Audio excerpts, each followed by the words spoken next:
Imagine waking up not to the hum of machines or the glow of screens, but to the hot breath of a living dragon pressed against your cheek.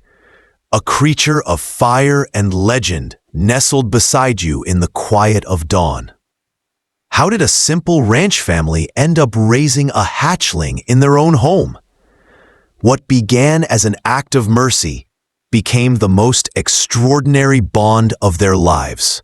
If you are new to the channel, then please subscribe to the channel and like the video, and tell us where are you watching from. Now, let's jump into the story. Jonas Merrick woke before the lights did, not because the climate system hummed or the perimeter monitors blinked a soft blue, but because a warm, scaly nose pressed against his cheek and breathed like a tiny furnace. He smiled in the dark. The little one purred, a sound like a tea kettle far away. On the other side of the bed, Lena slept on her stomach, one arm hanging over the edge as if she were reaching for the earth itself. The hatchling nudged again, hopeful and patient, as if to ask, "Are we still a family this morning?" "Hey, Ember," Jonas whispered, careful to keep his voice soft. The hatchling's eyes opened to a clean, shining blue, clear as lake glass. A whisper of smoke curled up, not dangerous, just a morning sigh from someone still learning what their fire even meant.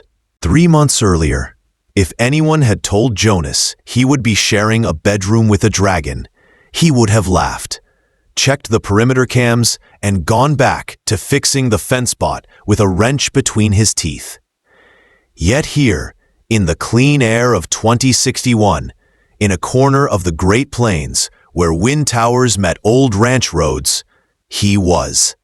What people online asked most was simple and impossible all at once. How did a dragon end up sleeping beside your bed? The answer, Jonas thought, began with fog and a choice. The fog had rolled low that morning, like cotton spread across gullies. He and Lena walked the northern ridge, where the wind towers moaned and the air sometimes tasted of rain, even when no clouds showed on radar. The terrain dipped toward a shale cutout, a place they rarely visited because the ground there broke into quick, loose stone. Lena's scanner chirped with strange readings. "That's not soil gas," she murmured. Then they heard it, a keen, high and thin, like a bird note pulled lawn. Behind a ledge of rock lay a dragon, not a carrier breed or a messenger hybrid, but a wild one, green, dark as cedar needles. She had a deep wound along her side. The hatchling, barely bigger than a loaf of bread, trembled beside her. The mother's eyes held steady and old. She looked at the baby, then at the humans, and in that clear glance was a request neither Jonas nor Lena could pretend not to hear. They did not run through a list of risks or laws. They did not calculate probability the way machines do. They made a human decision. Lena slipped off her jacket and wrapped the hatchling.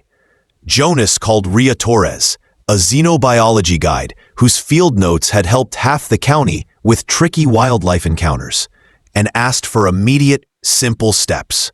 Ria, calm as rain, walked them through warming protocol, safe handling, and the clean way to seal a fresh cut without harming scales. The mother's breath slowed. She gave one last low rumble that seemed to thank the whole valley, and then the fog took her sound away. Jonas and Lena held still for a heartbeat, the hatchling's tremble pressed to Lena's chest. A choice had already been made. They carried the little one home, moved with that clumsy speed people have when fear and love are running side by side. That first night, the house felt strange, like a guest had arrived who knew none of the rules, yet wore them gently anyway. The warning lamp glowed amber. The hatchling's tiny wings twitched in sleep. Lena whispered, "We are the warm place now." Jonas nodded. He did not know all the steps. He knew only the direction, toward care. And on this new morning, Ember's nose to his cheek said the direction had been right. The routine unfolded the way a good song does, familiar, with a surprise note tucked inside. As the automated lights softened toward evening, Ember would shuffle to the kitchen on small claws that clicked like knitting needles. The bottle waited in a ceramic cradle. Lena warmed the formula to a steady heat Rhea had tuned for Ember's age.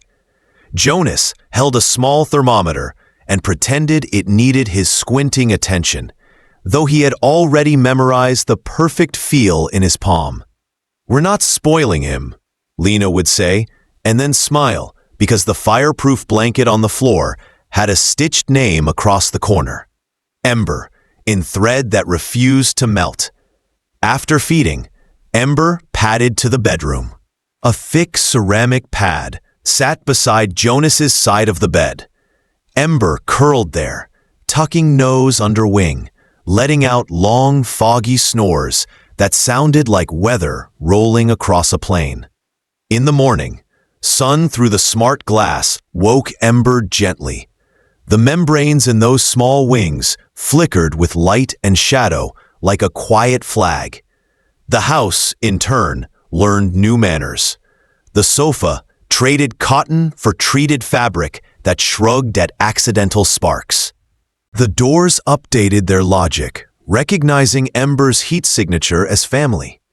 Filtration systems kept the air sweet, even after excited puff practice.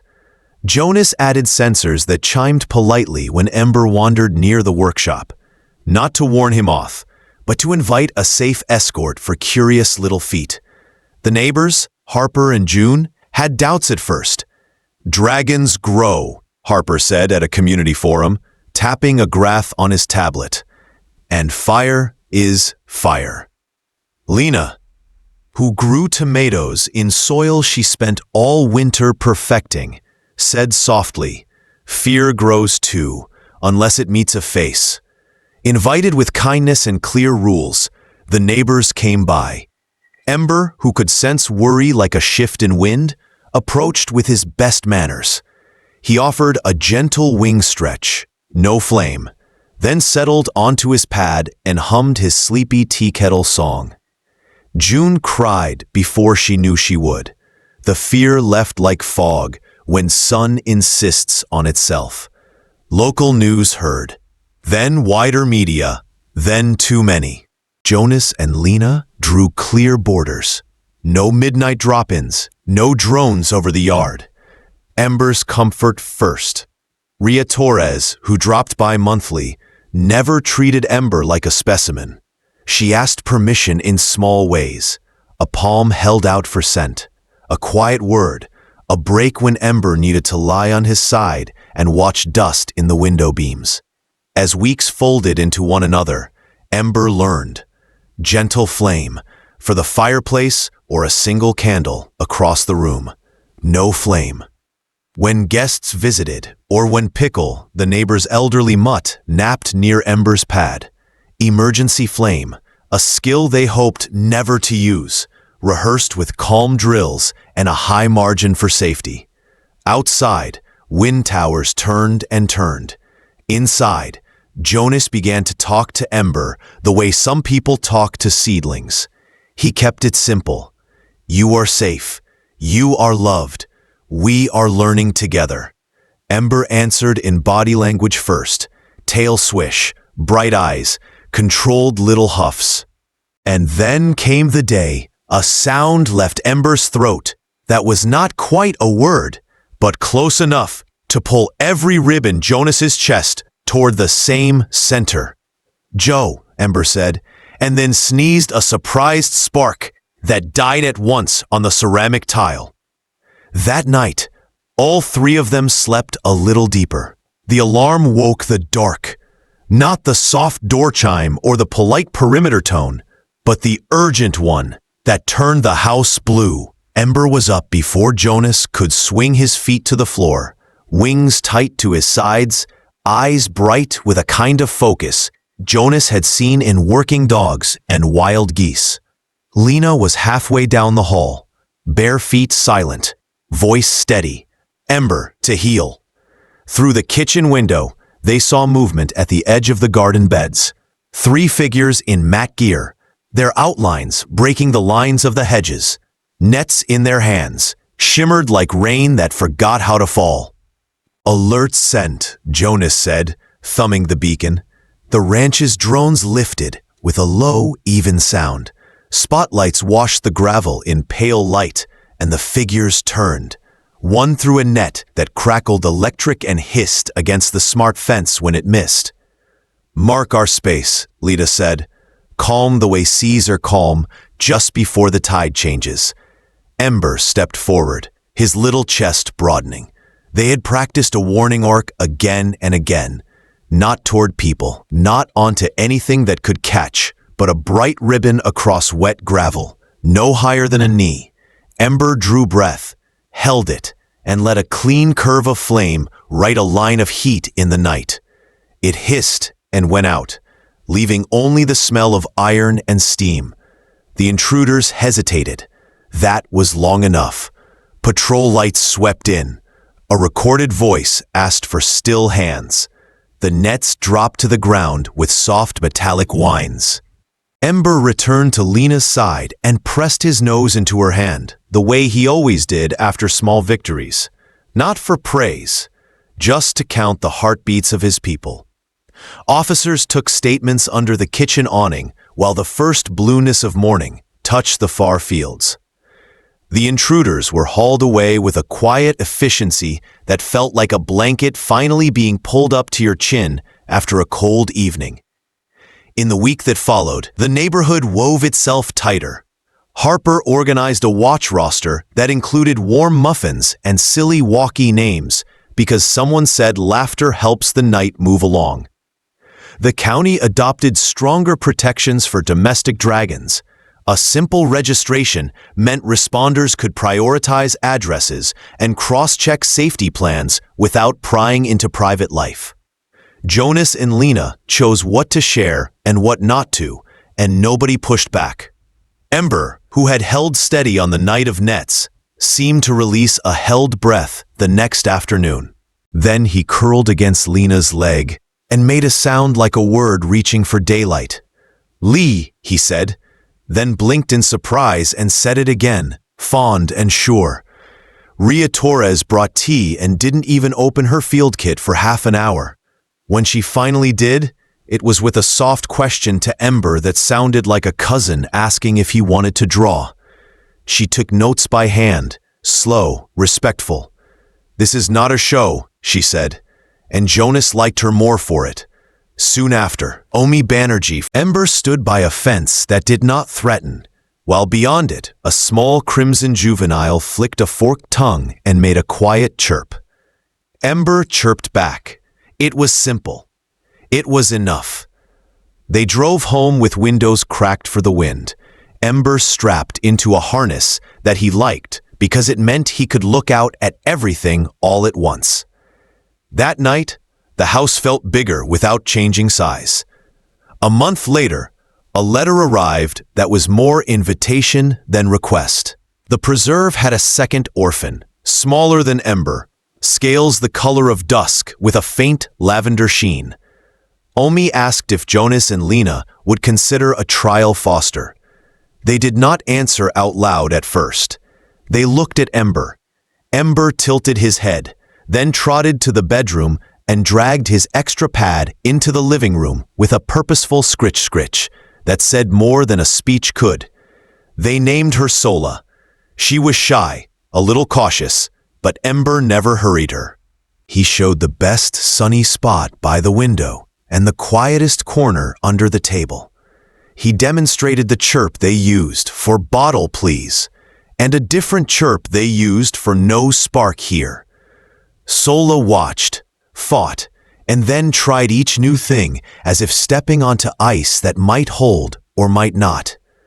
Jonas and Lena moved like the best skating partners, near enough to catch, far enough to let balance grow. 2 dragons meant twice the planning, and somehow twice the calm. Ember's confidence lent Sola an easy map. Sola's careful nature taught Ember the value of waiting 2 heartbeats longer than he wanted to. The neighbors came by with puzzles and gentle games. Pickle, the old dog, decided he liked sleeping in the doorway where 2 warm bodies turned the hall into a soft oven. One dry afternoon, wind rose and pushed heat hard across the fields. A small spark, far from the houses, found a patch of brittle grass. Responders reached the edge road fast, but wind is quicker than sirens. Omi called as the truck set up a line. "We might ask something unusual," she said. "We've trained a controlled flame tactic with juveniles for fire breaks, very small and very supervised. Ember did well with warning arcs. Sola can fan with wings, only if you agree." Jonas and Lena looked at each other, then at Ember and Sola, who had gone very still, the way creatures do when they feel a call that is not spoken. Lena knelt level with them. "We help if it is safe," she said. "We stop if anything feels wrong." They met the team at the gravel turnoff. Everything was measured. A wet line downwind, a human barrier in bright vests. Rhea stood by with a monitor and a calm face. Ember took his place where Omi pointed, drew breath, and laid a neat stitch of fire along bare soil that the crew had scraped clean. Sola stood slightly behind him and beat her wings in steady strokes, pushing heat back toward emptiness and away from brush. Together, with people all around them, they built a gap the fire could not argue with. The wind relented. The line held. Cheers rose, small and tired and grateful. Ember blinked as if applause were a language he didn't quite know yet. Sola looked up at the sky and chirped a sound that meant relief in every dialect. News traveled, but for once, it traveled in the shape of community rather than spectacle. The story settled into front porches and farm co-ops and quiet living rooms, where people already loved someone or something that had once frightened them. The county approved a pilot for family dragon partnerships with training and rest built right into the rules. The paperwork mentioned safeguards, but the heart of it was simple. Do not rush care. Let bonds grow like gardens. That evening, Jonas and Lena carried both pads back to the bedroom, even though the dragons almost never used them through the whole night anymore. Ember curled at Jonas's side. Sola tucked in beside Lena and made a tiny, contented trill that you might mistake for a toy winding down. Bruised smoke from the day's work drifted out of the vents and away into the wide dark. "Do you remember the fog?" Lena asked. "Every step," Jonas said. Ember lifted his head and said, clear as a bell, "Home." Sola added a soft, sure, "together." The house settled an inch deeper into the earth, the way old places do when they agree to hold something precious. Outside, technology whirred, and laws clicked, and meetings stretched long into spreadsheets. Inside, 2 dragons slept, and 2 humans listened to the easy music of breathing. People still asked how a pair of ordinary folks ended up with dragons in the house. Jonas's answer changed over time, but tonight it sounded like this: "We made room. Love did the rest." And as the night pressed its cool face to the windows, the sparks resting on the pads were not wild and not caged. They were simply where they belonged. Warmth finding shape, family finding its forever note.